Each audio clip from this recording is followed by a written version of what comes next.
Nagbago na nga ang ihip ng hangin sapagkat itong si Justine ay tintin na ngang nagkipagmabutihan sa kanyang ina. Nang makita kasi niya ang reaksyon nitong si Zoe kung saan nalaman niya na buhay pa ang kanyang ina, ay tela, natouch siya at doon siya na-realize niya na gaano kahalaga kung kaya't napagtanto-tanto niya na oras na nga para makipagbati siya sa kanyang ina. Simula na nga silang magbanding. Tuwang-tuwa naman itong si Giselle. Yun na nga ang kanyang matagal nang dinadasal, pinapangarap ang magkaayos sila ng kanyang anak. Ngunit sinabi ni Giselle na kailangan magmula nung mga araw na yun ay dapat wala ng sekreto, wala nang maglilihim sa kanila. Kung kaya't napaisip itong si Justine lalong-lalo na at marami na siyang nalalaman tungkol kay Zoe. Alam din niya na si Morgana at si Moira ay isa lamang. Yan nga lang ay narinig niya ang usapan ni Moira at ng kanyang alalay kung saan sinabi nito ang tungkol sa katauhan ni Zoe na hindi siya totoong tanyag. Marami na siyang nalalaman. At ngayon, upang masunod nga ang pangako niya sa kanyang ina na hindi na siya maglilihim para hindi magtampo sa kanya si Giselle, ay sasabihin na nga niya unti-unti dito kay RJ. Agad-agad ay tinawagan niya ito nang sa ganun malaman na nga ni RJ ang totoo. Ulat naman si RJ sa biglang pagtawag nitong si Justine nang di niya inasahan. Meron umano siyang mahalagang sasabihin.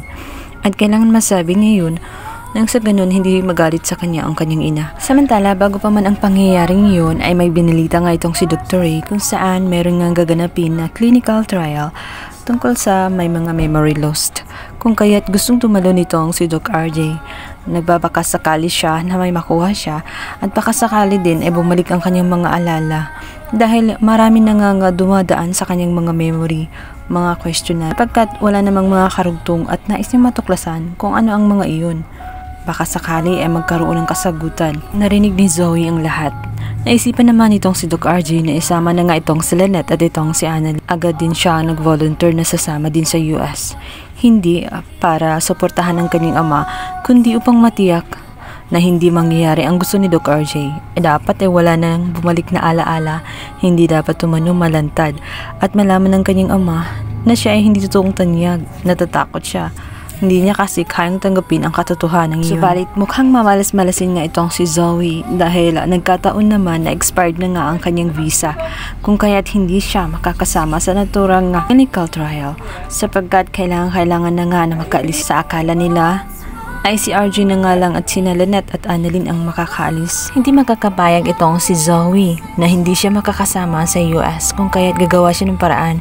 Agad-agad ay magugulantang itong si Moira dahil aabalahin niya at sasabihin na gumawa siya ng paraan nang sa gano'n ay ma-approve ang kanyang visa at maayos ng madalian.